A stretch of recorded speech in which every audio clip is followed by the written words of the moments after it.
A paz de Cristo, meu irmão, minha irmã, que Deus possa te abençoar. Quero te pedir, antes de mais nada, que você possa se inscrever, apertar em todas as notificações para que você possa receber todo o nosso conteúdo, que você possa também curtir, que você possa comentar e que você possa fazer algo para o reino do Senhor, que é compartilhar. Compartilhe esse vídeo que está por vir, não deixe de semear na vida das pessoas. Muita gente necessita ouvir a palavra de Deus. Então você que já está inscrito no canal, amém, Deus te abençoe. Você que não está e vê nossos vídeos, quantas pessoas veem nossos vídeos e veem os versículos da manhã, também os nossos shorts, todo dia às 6 horas da manhã são lançados, que não estão inscritos. Deus abençoe e abençoe a vida de outro também. Amém? Que Deus possa te abençoar rica e abundantemente. Pode rodar a vinheta em nome de Jesus. Deus abençoe.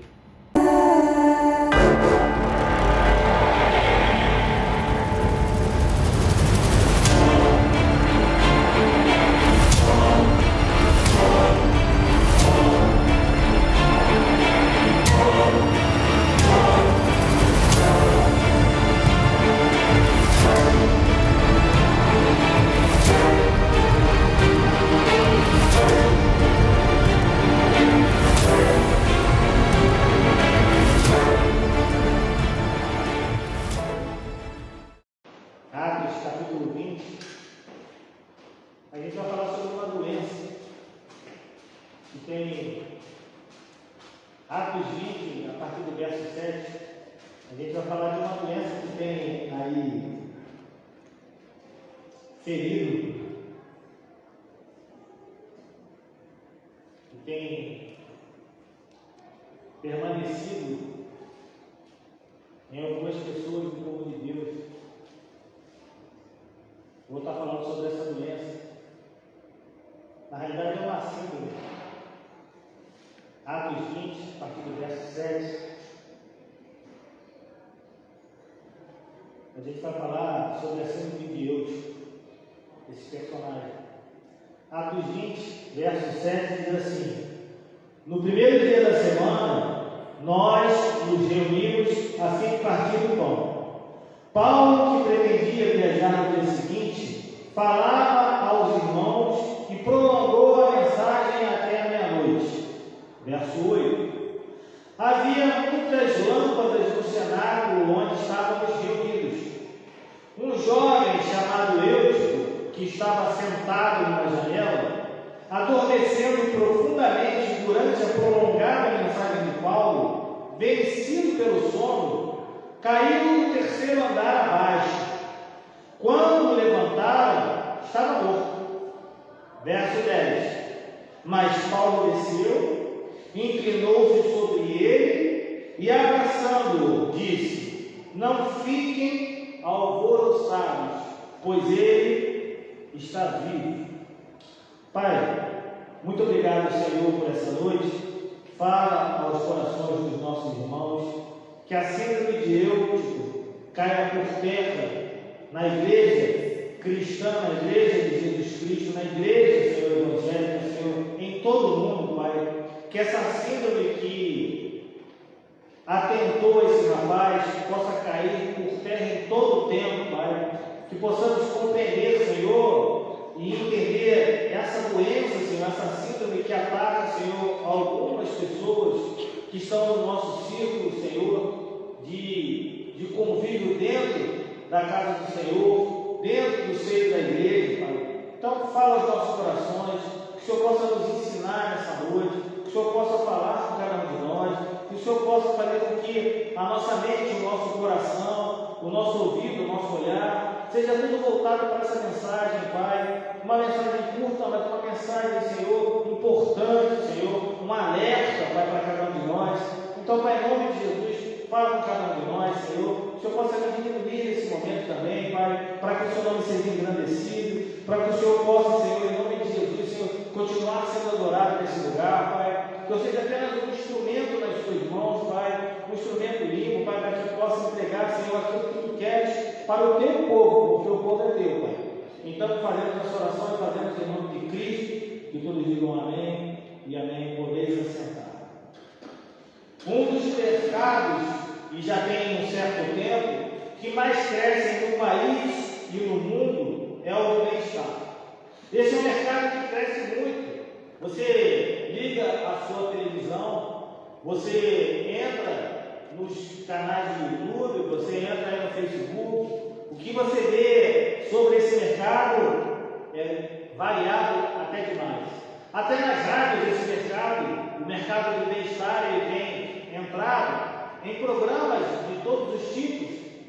E essa indústria, esse mercado, ele tem como padrão o culto ao corpo. Mas veja bem, não é o culto ao corpo como adoração, mas o culto ao corpo com cuidado também.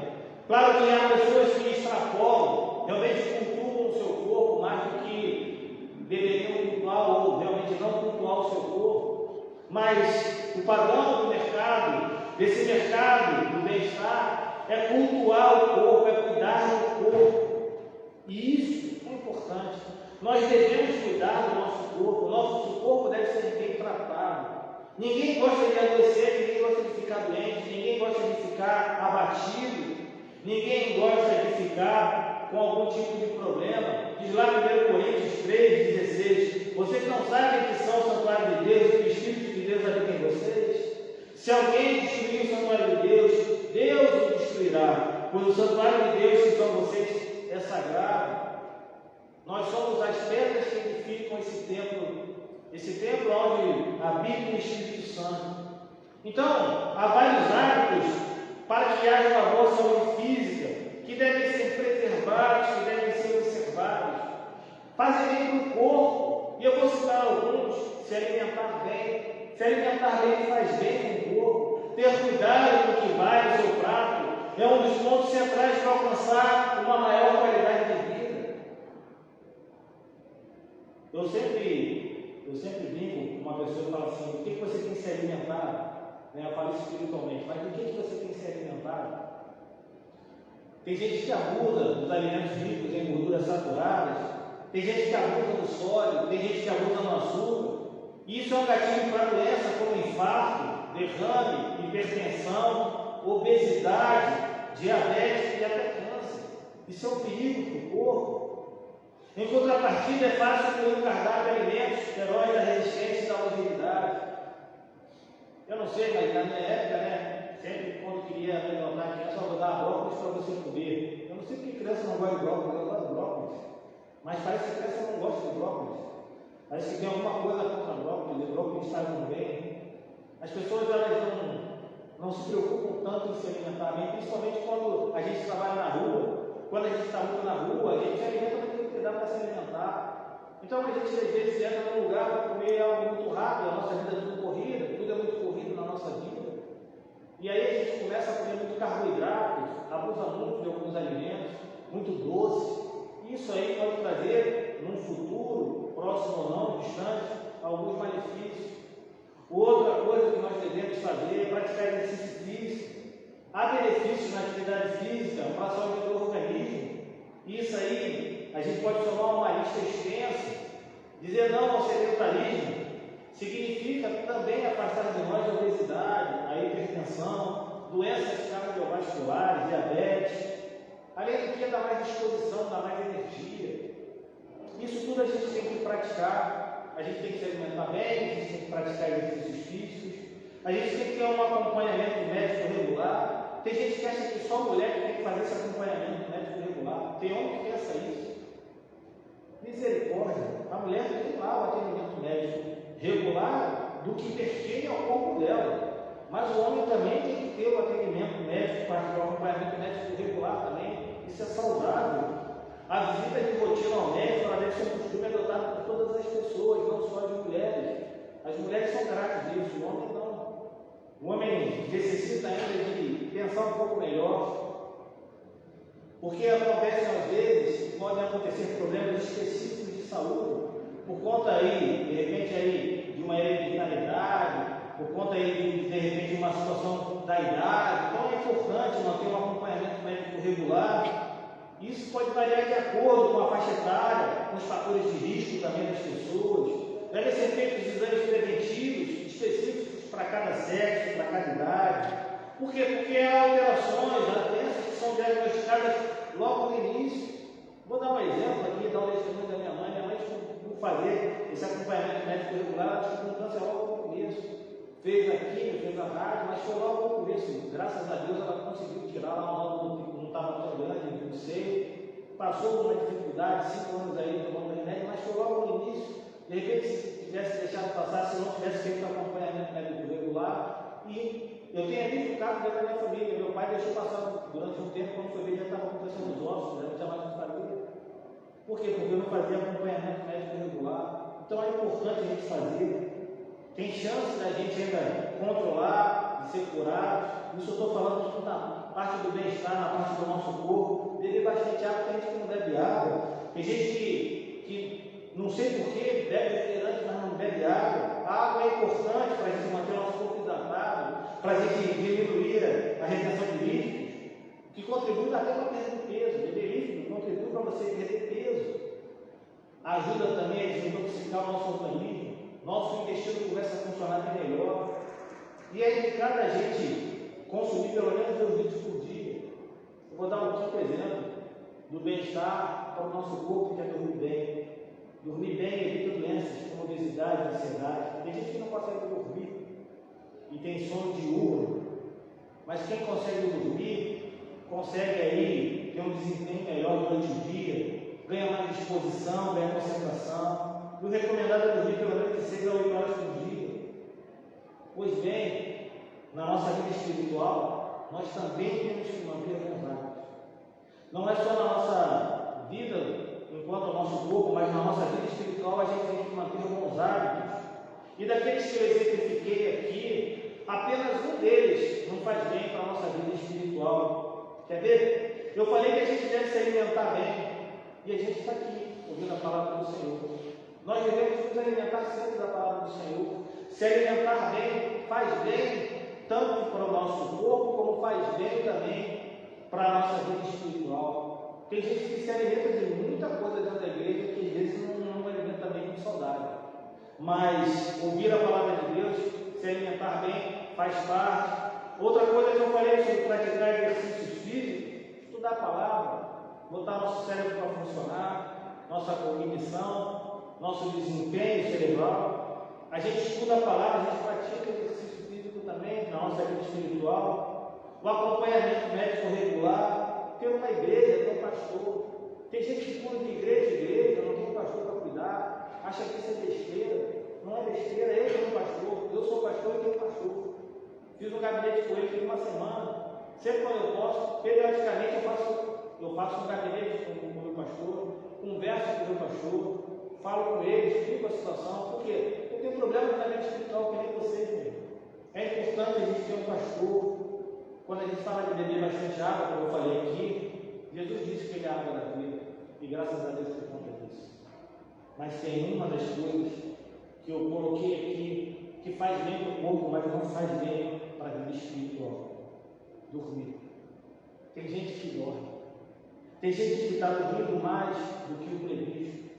Tem gente que dorme na sua vida espiritual. E o sono espiritual, ele não traz benefício nenhum.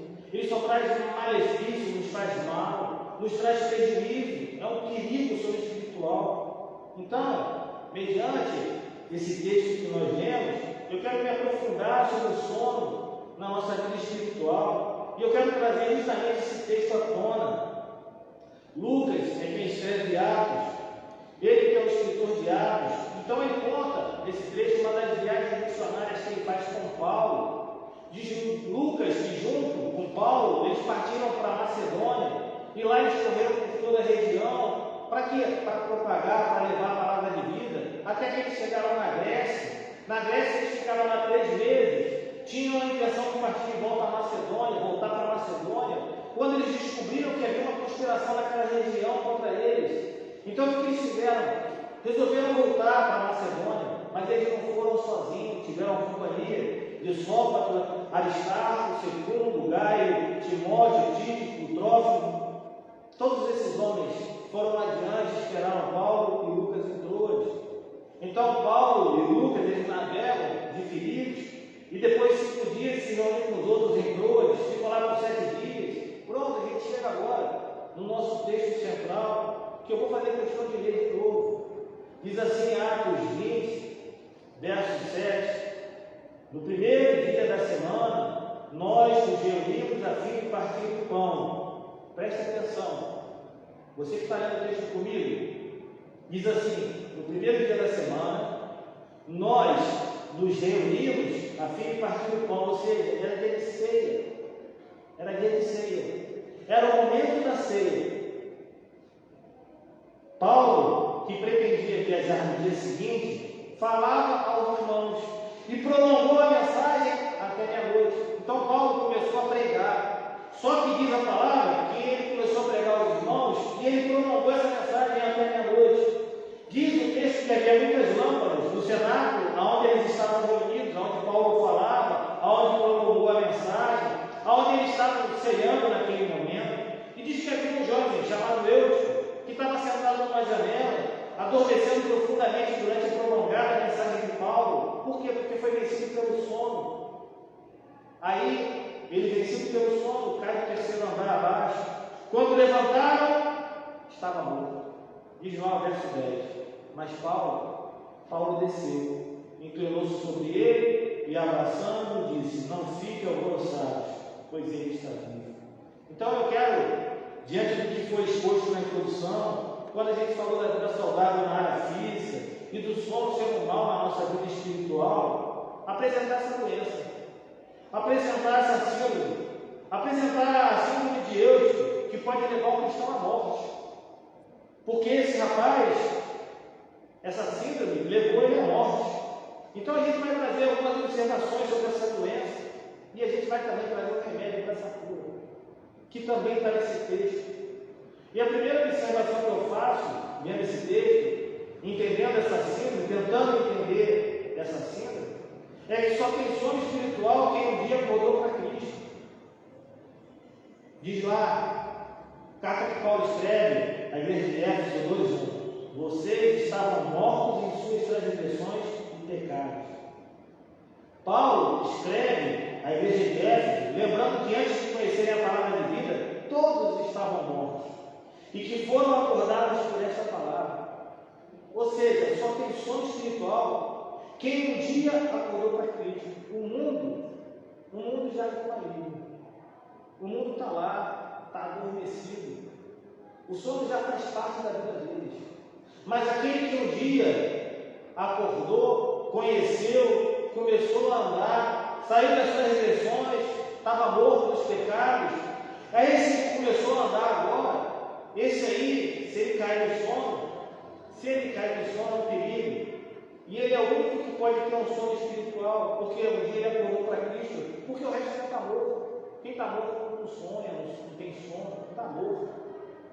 Coríntios 2, 5 e 17 diz assim: portanto, se alguém está em Cristo, é nova criação. As coisas antigas já passaram, eis que surgiram coisas novas.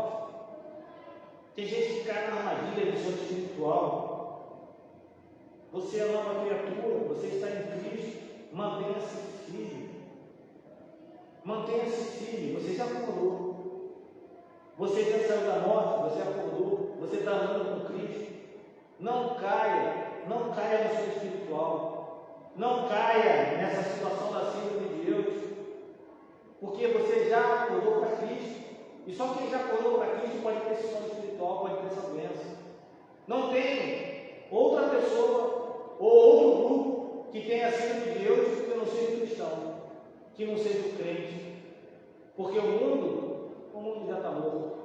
A segunda observação é que estar na igreja, no meio dos irmãos, não garante a você imunidade sobre o sono espiritual. Você está aqui na igreja, não te garante que você não vai ter a síndrome de Deus. Quer ver? Verso 8 de Atos 20, na nossa passagem, diz assim: havia muitas lâmpadas no cenáculo onde estávamos reunidos. Ou se não, havia muitas candeias no piso superior onde estávamos reunidos. Eutico, quando teve a síndrome, quando teve o surto da síndrome, ele estava dentro da igreja. Ele estava dentro da igreja, assim como eu e vocês estamos dentro da igreja. Ele estava dentro da igreja. A salvação é individual. A salvação é cada um trate da sua. Mateus 24:13 diz assim: mas aquele que perseverar até o fim será salvo. Nós devemos perseverar sempre. Nada vai garantir, não vai para a igreja, não te garante nada. Não te garante você não ter o sonho espiritual, não te garante você não ter a cena de Deus, não te garante uma morte espiritual para dentro da igreja. Vou dizer uma coisa, que não está nem no esboço aqui. Quando Deus manda Noé separar os animais para entrar naquela arca, as únicas pessoas que foram salvas foi Noé, seres humanos, foi Noé e a sua família, diz a palavra de Deus. Mas a arca era imensa e a arca tinha muito animal. Então a única igreja estabelecida na terra durante aqueles mais de 100 dias, durante aquele tempo todo, foi a arca. E a arca era fedida, porque os animais tinham que comer para fazer suas necessidades. Tem igreja, e eu estou falando isso como pastor, tem igreja que é cheia de carniça, tem igreja que fede, tem igreja que o cheiro não é agradável, é cheiro de morte. Cuidado. Terceira observação: o cristão não pode ter dúvida da sua posição. Diz lá o verso 9, parte A da passagem central que a gente leu. Um jovem chamado Eutico estava sentado numa janela. Eutico estava numa janela, num cenáculo. Você sabe como é que a gente pode ficar na janela? A gente pode ficar com as pernas todas duas para fora, sentado para fora. A gente pode ficar com metade do corpo para dentro, metade do corpo para fora. A gente pode até ficar de costas, o que é muito difícil. Mas possivelmente ou ele estava sentado, com as duas pernas para frente, ou de repente as duas pernas em cima, ou uma perna para o lado e fora e outra de dentro. Tem cristão que está assim. Tem cristão que está com uma perna do lado de fora e está com outra perna do lado de dentro. Tem cristão que não se decide. Tem gente dentro da igreja que fica com a cabeça dentro da igreja e o corpo fora, ou a cabeça fora da igreja e o corpo dentro. Lucas 16 diz assim, 13, diz assim: nenhum servo pode servir a dois senhores, pois odiará a um e amará o outro, ou se dedicará a um e desprezará o outro. Vocês não podem servir a Deus e ao dinheiro. Eu fui uma vez, saí com os irmãos lá de Sampaio, quando era pastor auxiliar lá, e lá tem um trabalho que chama Mãos Baratas, uma vez, cada segunda-feira do mês, eles entregam mais de 150 quentinhas na Cracolândia. E foi a primeira vez, logo quando eu fui para o Sampaio, eu fui designado para lá como auxiliar, e eu amo evangelizar, e amo nesses lugares, Cracolândia, favela, adoro, porque é da onde Deus me tirou, então eu retorno lá para falar na palavra de Deus. Fui um ex-viciado, meu testemunho que eu não vou contar não, mas amém. Mas eu conheço bem o local, conheço bem o âmbito da situação. E eu lembro que quando eu cheguei lá, a gente estava evangelizando, entregando os folhetos, eu até me afastei, foram os dois diáconos falar comigo, eu falei, não, pode me deixar aqui tranquilo, que eu estou tranquilo aqui, eu estou em casa, não tem problema nenhum. Foi lá dentro do Jacaré, e aí tinha um rapaz lá, que eu entreguei para ele o folheto, que estava na Cracolândia, já estava, como a gente costuma chamar, né, ou no meio deles costumam chamar de noiado, né, ele tinha lá tomado o seu crack, fumado o seu crack, e ele começou a falar comigo de Deus. Comecei a falar com ele, ele conhecia, falou que conhecia a palavra, que ele tinha sido diácono numa igreja, e que ele estava lá, e que ele gostava de ficar lá, mas que ele não acreditava mais na igreja, porque não acreditava nos homens, e ele começou a viajar muito na maionese lá. Pois bem, tem gente, meu irmão, tem gente que tem até cargo de função dentro da igreja, mas se não tomar cuidado, se não cuidar, se ficar na dúvida da sua posição, pode ser que possa pegar essa síndrome e essa síndrome. Seu corpo, assim como seu espírito, deve ser voltado a Cristo, não ao mundo. Então tome muito cuidado. Quarta observação que eu faço: o sono espiritual dentro do texto ele pode te levar à morte. Diz a palavra lá no verso 9, na parte final da passagem central: quando levantaram, estava morto. Veja bem, era um cenáculo, possivelmente devia ter 2 ou 3 andares, ele estava numa janela, Paulo se prolongou, até meia-noite estava falando a palavra do Senhor, a ceia rolando, e era um jovem, estava na janela, e esse jovem deu o sol dele, e aí ele cai, bum! E a palavra de vida é clara, diz que aquele rapaz, quando cai, ele estava morto. Irmão, cuidado com os seus sintomas. Observe sua vida espiritual. Tome muito cuidado com a sua vida espiritual. Tome cuidado com aquilo que pode atrapalhar a sua caminhada de fé com Cristo. Tem gente que não toma cuidado. E aí assim ele ataca, e essa pessoa pode cair na janela, a ponto de morrer. Mas graças a Deus tem um remédio. Aí você vai falar, pastor, mas o remédio é a palavra. Não. O remédio, nesse texto aqui, não é apenas a palavra. É o papel da igreja. É meu papel, é seu papel. Fala para o verso 10 de Atos 20, dê uma olhada no que está escrito.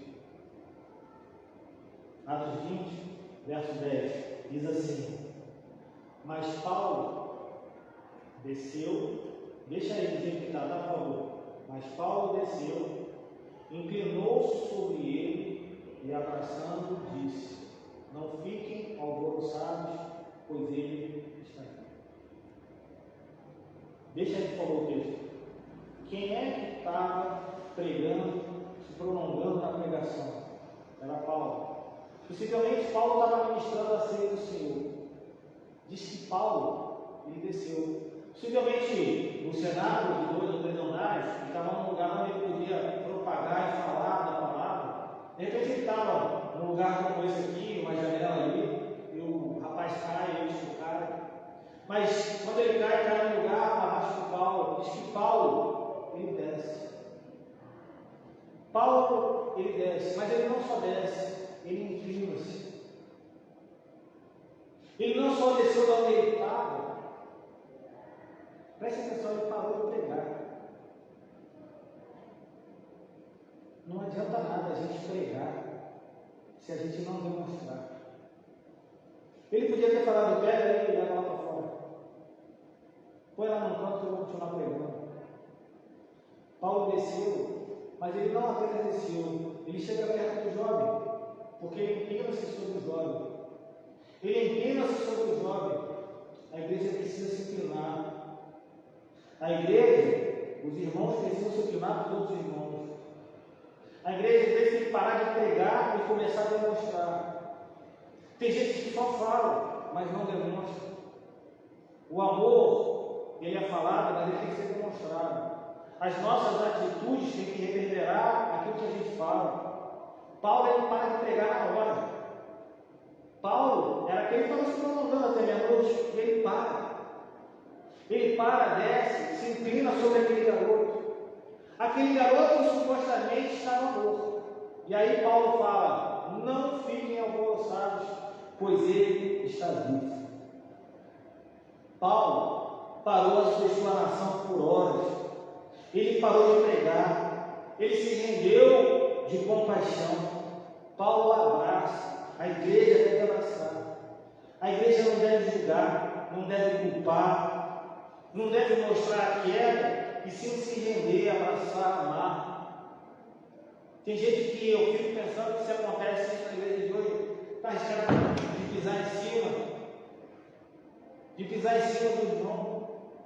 Eu não estou falando no sentido literal. O irmão cai, ele estende a mão.